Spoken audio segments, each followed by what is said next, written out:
Hello guys, magandang hapon sa inyo lahat. Ito si Mike Padua at nakatuloy tayo sa pinaka-latest update. Ito ang sabihin na nating final update sa bagyong si Berbena with the international name Koto. Isa po siyang Japanese instrument, similar po sa harp.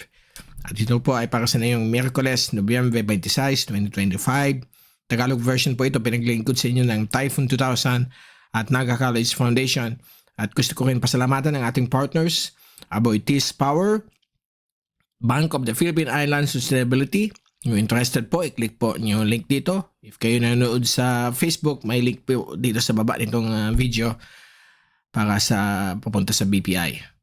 At ang lokal na gobyerno ng Naga City headed by our Honorable Mayor Leno Cabredo at ang ating Honorable Vice Mayor Gabi Bordado.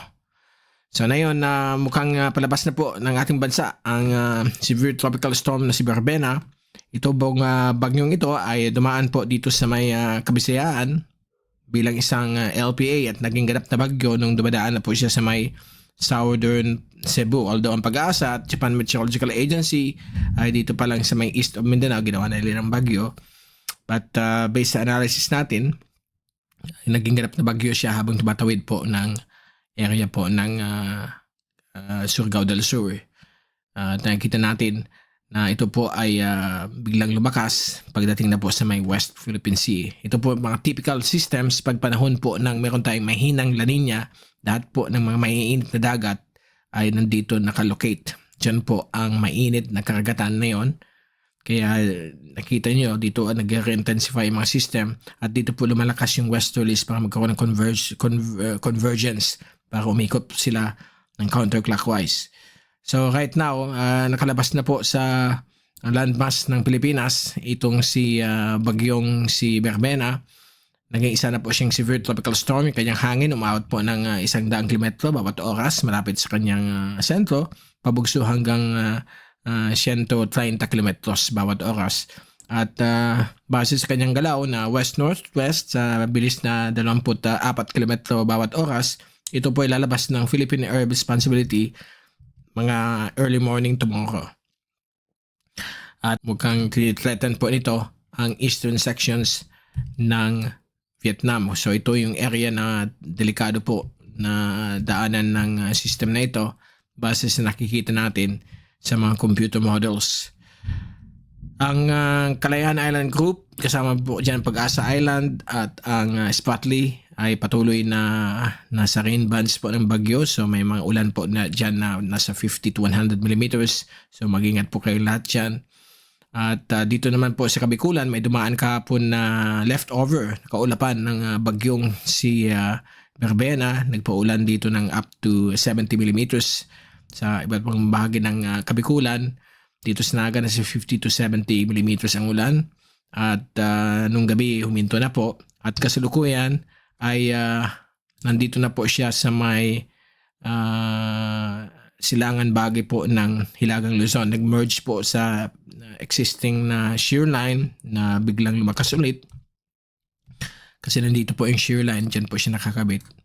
So itong kaulapan ng bagyong si dito po nag-merge o nag-blend doon sa existing na shear line. Kaya ang Tugigaraw po na yun, nagkaka-report na yun ng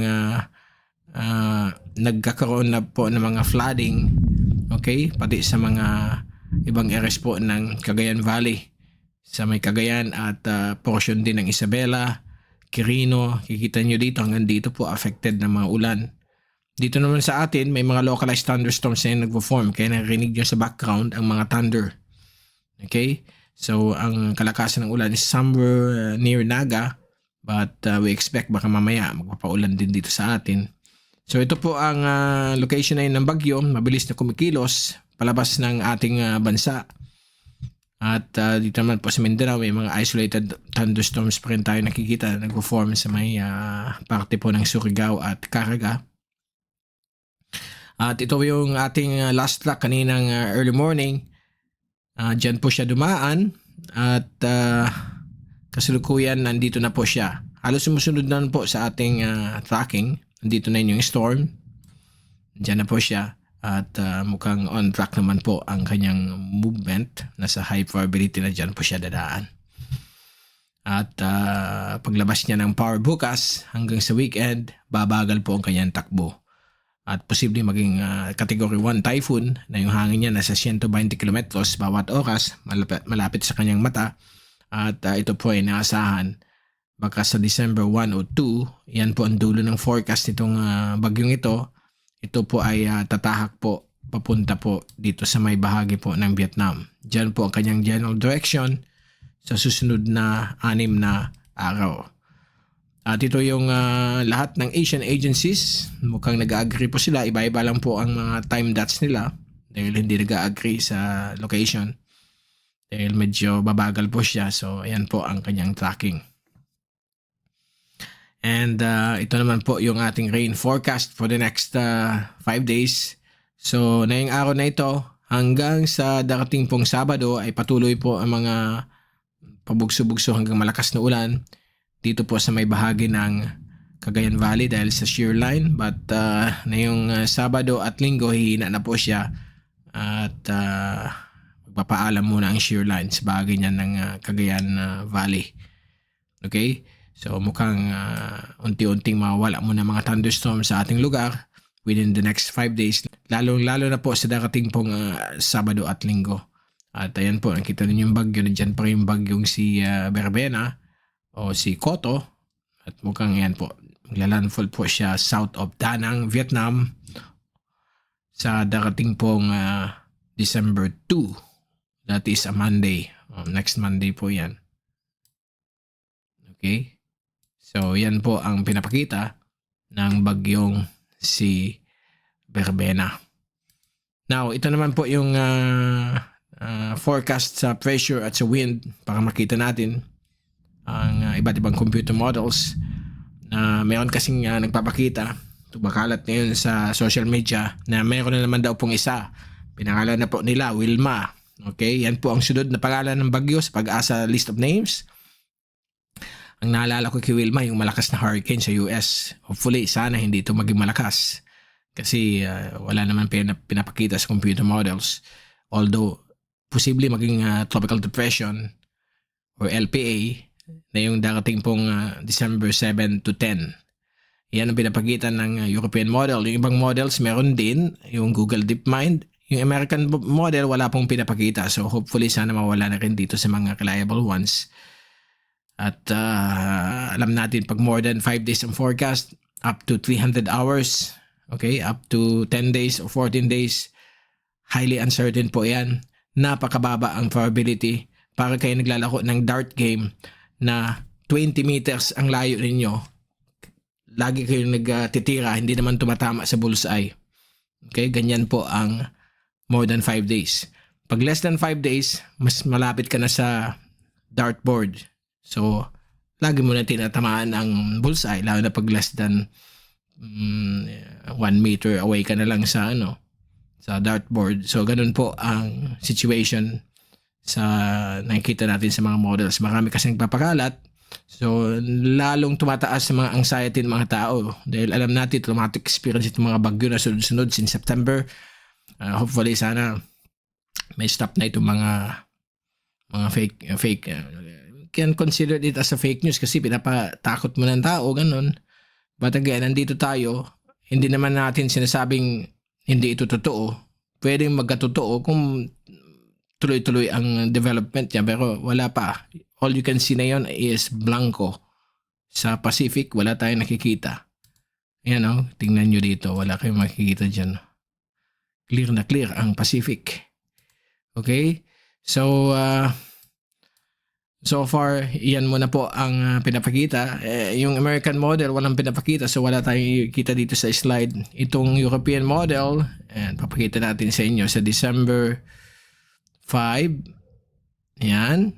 Meron dito parang maliit na LPA. Actually, mga maliliit sila mga bubwits o mga midgets. Para yung mga maliliit noong last year. Although dito, pinapakita mahina lang. Actually, mahinang LPA dito. Ayan. Tapos meron pang isa dito. So, dalawa sila. Ito ang medyo concern natin. Although, more than 10 days po yan. At ang tracking na yun ay dito sa may northeast of Bicol. Mag-meet siya sa Hanging Amihan. Kasi may amihan na po tayo. Beginning December 1, bababa po yan sa may Kabikulan sa December 5, 6, 7 hanggang 10. Meron tayong amihan. Pero mukhang yan, babanggain niya yung amihan. Kaya between December 8, 9, 10, bababa sa may Camarines Norte yung tracking nitong possible LPA or Tropical Depression. So, maliit na system po ito. Sobrang liit. Midget size. Kung nakakaan si U1 na sobrang laki, ito naman po sobrang liit. Hopefully, hindi po maging totoo ito. Kaya na-detect po ng European model kasi medyo mas malapit po. Bali 9 kilometers ang coverage niya sa ating mundo, while itong American model nasa 20 kilometers ang forecast area niya. So bali mas malapit ang European model. So we will wait and see. No need to panic. Just observe, watch, kasi 12 to 14 days pa ito from now, December 7, 8, 9, 10. Hopefully magbago pa po. Papakita namin sa inyo mamaya. Ang susunod natin papakita yung sa Google DeepMind. So ito yung ensemble ng European model. So pinapakita dito na yan po siya. And then sa Google DeepMind, ito yung pinapakita November 29 ay November 30, mag-form siya bilang LPA. Then ito po yung tracking niya, dadaan rin northeast of Bicol at magla-landfall sa may Central Luzon. So makikita niyo yung cone of uncertainty ay napakalaki. Yan po. Kita niyo yan po ang cone of uncertainty.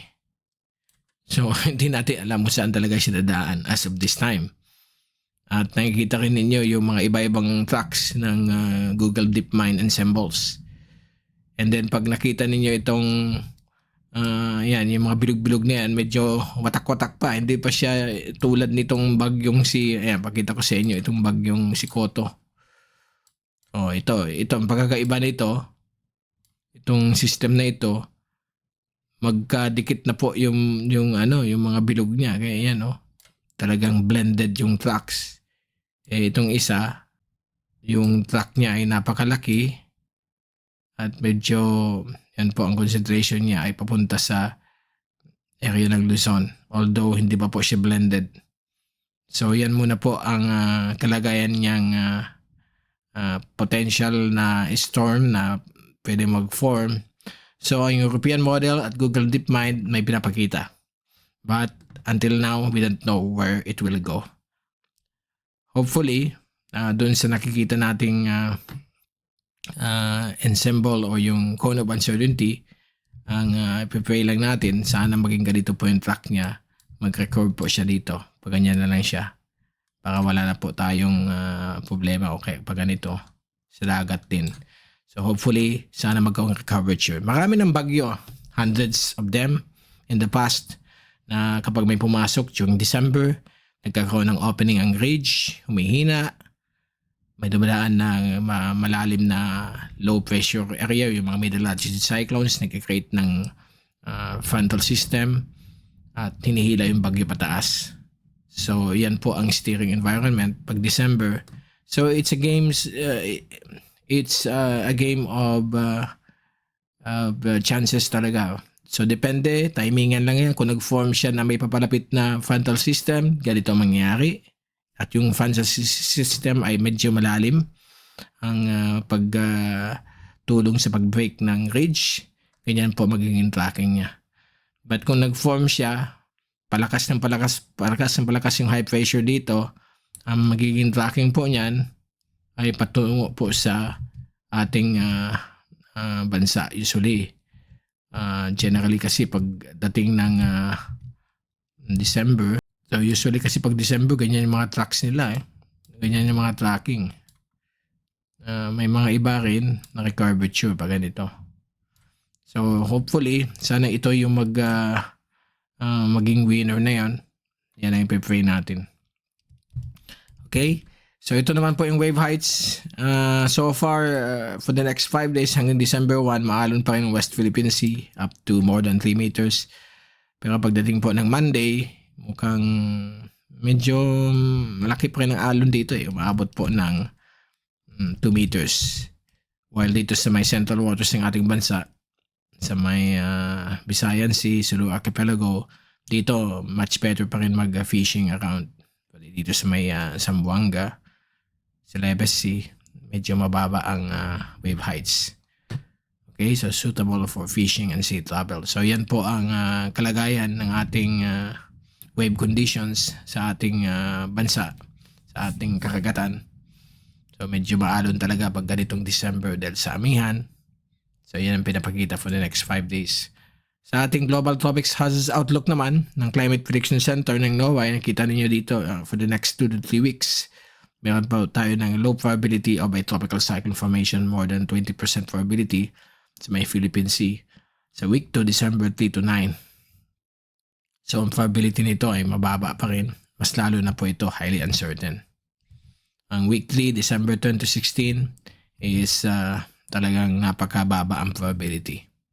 Even Pag-asa, pag nakita niyo yung latest tropical cyclone threat potential ng Pag-asa, in-issue nila noong November 23, ito yung week 1, November 24 to November 30, yan po si Berbena, nakalabas na ng ating landmass. Dito naman po sa week 2, December 1 to December 7, nandito pa rin si Berbena. At itong area na ito yung pinapakita rin ng mga computer models tulad ng ECMWF at Google DeepMind. Meron tayong low probability of a tropical cyclone formation. So babantayin po natin itong mga area of LPAs na posibleng mag-form. Hopefully mawala na po ito, or ang likelihood niya maging bagyo sana mababa lang at wag na pong matuloy. Although kahit kasi LPA, magbibigay po itong grabing ulan sa ating kapuluan o saan area po siya dadaan, doon po ang grabing rainfall. So nakita natin yung mga epekto ng mga bagyo in the past, including this one, si Berbena. Grabe pong binigay na ulan. Bumaha na naman po sa ibang areas po ng dating dinaanan ni Tino at sa Mindanao as well, sa Northern Mindanao, Caraga. Okay, so yan muna po ang pinaka-latest natin at babalik ulit tayo sa mga susunod na araw. Most likely sa Friday, magbibigay ulit tayo ng another YouTube at Facebook update, o kaya sa darating pong Sabado sa pinaka-latest. Ito si Mike Padua magpapaalam. Mag-ingat po tayong lahat. Be #weatherwiser. At maraming salamat po sa pagbunod sa aking channel. God bless po sa inyo lahat.